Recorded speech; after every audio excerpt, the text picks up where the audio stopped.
Okay, so you've done it. You've asked the universe, you've told the universe, hey, I'm ready to awaken. I'm ready to shed all of this stuff that I don't see or that's sabotaging my life or whatever it is. You gave permission and now you're going through it. This is normal. I want you to know that this is so normal. Okay, so we're going to talk about that today. Hi, I'm Maeve Lee. I help you clarify who you are and what you want. I'm trained as a mental health therapist and in domestic violence.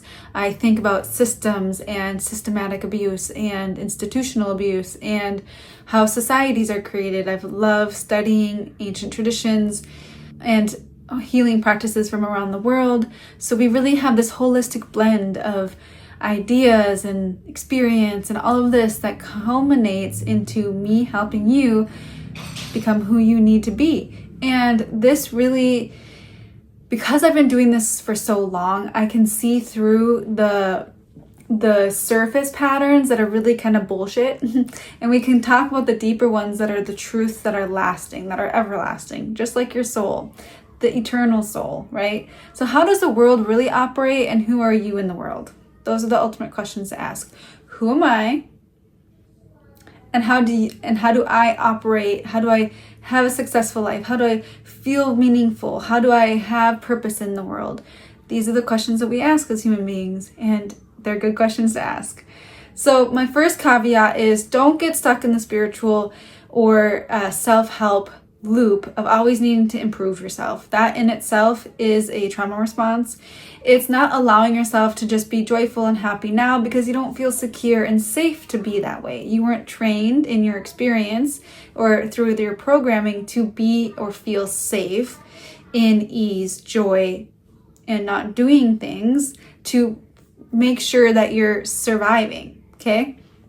So I did make a video. It's called Letting Go of Your Fear Program or Seeing Through Your Fear Program. Make sure to watch that one as well. It goes into more of that in detail. This video, we are focusing on recentering yourself in your own life. And why would you do that?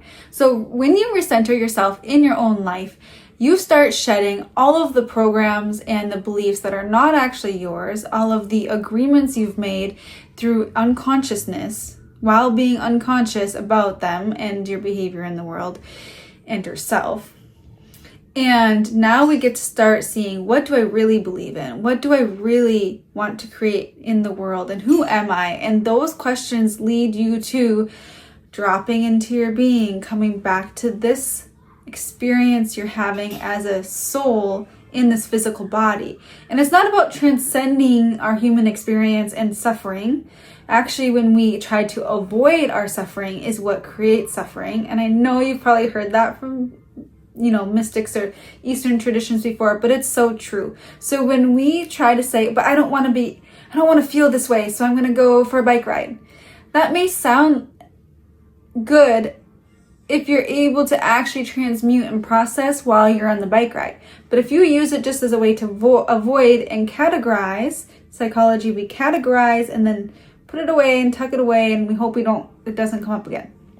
But I hope you know already, I'm sure you do because you're a smart person, you're still listening to this, that when you start experiencing life and you want intimacy and you want to feel and you want to be expansive and be able to connect with other people, we can't numb the quote unquote bad emotions without also numbing the good ones. We can't avoid our human experience and without separating ourselves from other people in meaningful interactions, meaningful relationships, meaningful purpose in the world. We have to take it all. It's the yin and the yang, it's the death and life, it's the darkness and the light, and it's all the variation in between. So really and I call this being a mystic. We are really embracing the totality of what it means to be alive. And there's no judgment. There's no right or wrong. There's no I should have done that, should have done this. Really what we're here to do is evolve as a human being. And if that's all you're focused on, then your orientation to the world really changes. I don't think about decisions that I'm making as good or bad. And I definitely have overcome the fear of pissing my family off because they don't know. I do a really good job of it. I'm sure you do too. If you're similar to me, the black sheep, the empath, the whatever, because you're noticing and seeing and you're reflecting things that you know in your body and your soul and your psyche is not okay, and you're not playing into the same patterns that were to perpetuate it. And so you step back and that's naturally a reflection to other people, which they don't like, right? And it's okay, compassion, love to them. They are where they are. They had to be where they were in their level of consciousness, in their time in history, during their experience as in the human collective. We have grace and empathy for everybody here and ourselves.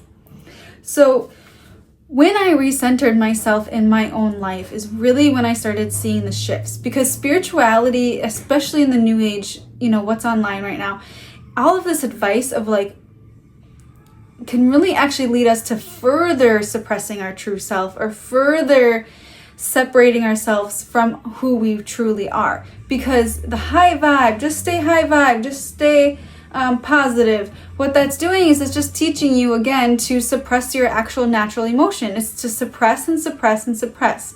And that's where disease and illness comes from. Chronic illness, chronic mental health comes from suppressing your emotions.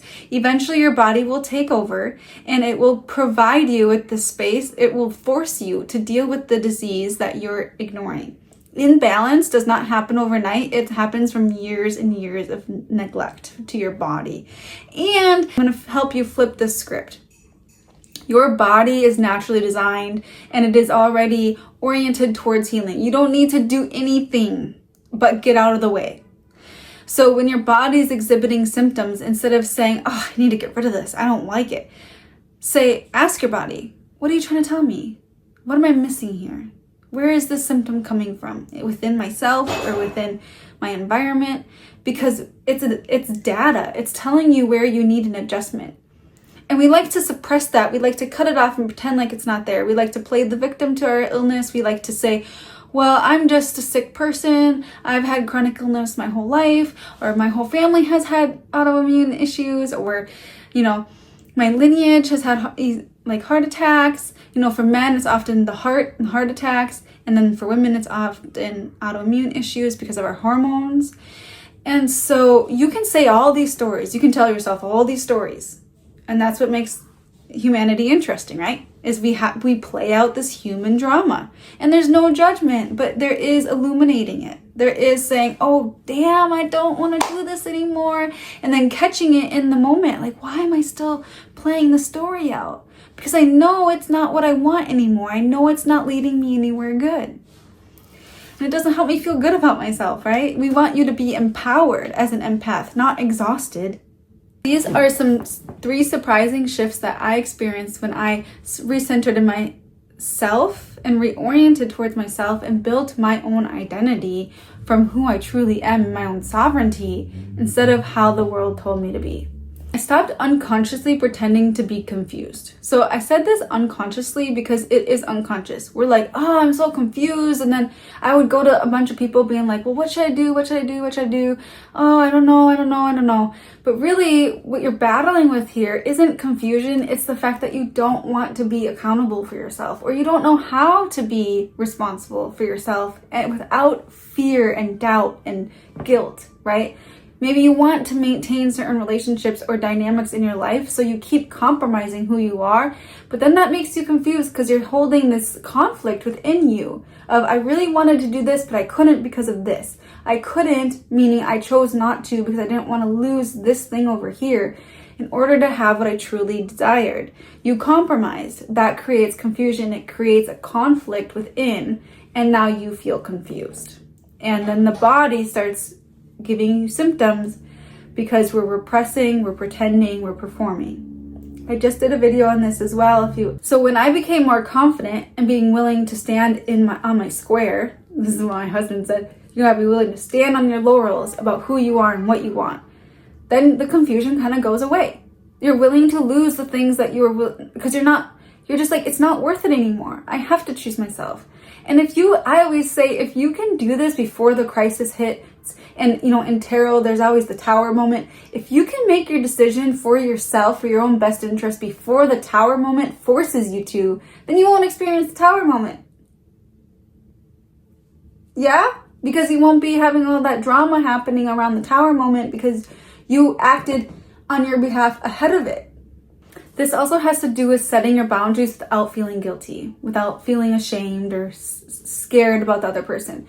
And really, this is an energetic resonance. One thing I like to say too, and I realize this especially with women, when you're a beautiful woman, and I've had this conversation with a lot of women who are very vibrant and expansive queens and priestesses, and they're very attractive and they attract a lot of attention, and they are very light in their own essence. And there are men like this as well, right? And when you're a being like that and you really shine, it attracts a lot of people. And so we then can try to like minimize our shine because we don't want all that attention. We don't want to have to interface and then have to like caretake or talk to these people who want to come up to us and engage with us because they want our light. But in reality, it's an energetic frequency that should be held way far ahead before they even before they even get into your physical reality. So like, for example, you keep dating the wrong people, or you have these male friends that keep needing you and you end up mothering them, or you end up being their like spiritual advisor or their therapist. Well, and then they want to have love, like they want to make love to you because you're like nurturing them, right? And that's not love for you. That's mothering. That's smothering. That's whatever. It's just not obviously where you need to be placed, which is in an esteemed place with a secure partner. And so she was like, I just don't want to have that conversation. I just don't want to even like have to say like, no, get away from me. She couldn't even, like, we even can't say that. It's really hard to, because we feel guilty. We've been primed and programmed to feel guilty about that. However, we need to learn how to do that. But also, that's a different conversation. But also, we can even set the energetic standard before they even approach us, which means not making eye contact, not opening up our body language to them, not entertaining those early questions or, you know, bids for attention. If you don't do that early on, they won't continue coming closer until you have to fucking get angry at them and get them to shove off, right? And then you're angry, and then you're in your story about how this always happens to you and whatever. But really, we didn't set up those boundaries ahead of time, like way ahead of time, way further than you think you need to. And it's okay to set those boundaries. The second thing that surprisingly happened is I would just move ahead with what I wanted. Because I wasn't trying to spend all this time trying to decide, is this the right thing? Is it not? Is it not? Are people going to approve? Oh my God, are they going to be mad at me if I do this? I just did the thing. I just did what was good for me. And then the people who were going to be around me would be there. Or the people who were near me before, they'll catch up if they want to. And if they don't, that's on them. And it's okay, because we're all evolving at our own pace, and it is not your job to bring someone along. I still struggle with this sometimes, where I feel like I love them so much, I believe in them so much, I see their potential, and I'm just gonna fucking drag them if I have to. But that's not helpful, because we're taking away their free will. And then they will resent us, and there's all this fighting, and you don't need to fight to love or evolve with somebody, okay? Let them be, and let yourself have peace. This also helps let go of all the psychoanalyzing. Just trust what you need and claim it. You don't need to analyze and get stuck in your head and all those thought loops, okay? That's rumination. It's a behavior of the mind that you can just cut off. Whenever you ruminate, I'm ruminating. Okay, let me focus on something I love. Let me go read my favorite book. Let me journal and talk about how much I love myself. The third thing that I saw surprisingly shift was when I did share my plans with other people, especially people that I cared about, and I did, have some history of caring about their opinions about what I was doing, like my parents or, family members or friends that have been through things with me, I no longer had that extra emotion to it, and I could stand in what I was saying and doing without falling into their story of it. So everybody else is having their own story and reaction to you. That's based off of their own perception and their own life experiences. You cannot change how someone perceives you. So when you're sharing your plans, or you're sharing what's going on with you, and you're really excited about this new endeavor you're going to do, or you're going to move apartments or something like that, and the other person starts like clenching up and they're like, oh my god, are you really going to do that? And they start sharing concerns with you. It's okay for you to just be like, oh, what's that about you? Oh, I'm sorry you're feeling anxious about this decision that I'm making. I would put it back on them, and at the very least I just wouldn't take it on. And then I would be like, well, when you expressed that, it actually made me start doubting myself, and it makes me feel like you don't believe in me. You can start reflecting things back and sharing how you're honestly feeling about their reaction and how they affect you. So this is, again, you're not performing, you're not trying to be the perfect one, the evolved one in the situation. You're just being your own human being, and you deserve to be that. You don't allow other people to compromise your decisions. You don't second guess yourself. I stopped second guessing myself and then changing my decision based off of what they were thinking, when really nobody else lives your day-to-day life but you. Like, you are the one who has to live with all of the consequences that you make. There may be a handful of individuals who may be affected secondarily by your decisions, and yes, you should, keep that in mind and make sure that you're not like pulling them through your drama with you. If that's the case, ultimately you're the one on the day-to-day responsible for the decisions you make. And when you're ready to take a leap and you're ready to shift something in your life, you deserve to start practicing this dominion, this self-dominion, because ultimately that's what's going to lead to your independence in the future. And so hopefully the people around you can see that too and want that for you as well. And the people I've really found that in my life as I started healing my codependency is they would be able to sit with me and help me process in the moment, because I like to talk out loud to process, but then they wouldn't be affected by it. They're like, well, I love you either way, so I'm here for you if you need to talk again. I love you anyways, like regardless of what you're doing, I love you and I think you're amazing. And they would speak into me versus like telling me all of their fears. And so that was a sign to me that I had started attracting and engaging with people that were not codependent. I hope this helped you so much. Let me know in the comments if it did. We really do have to heal codependency in order to be within our own dominion and to know and trust ourselves. So if you're here for that, I'm here for that. Let me know how I can help you. Much love.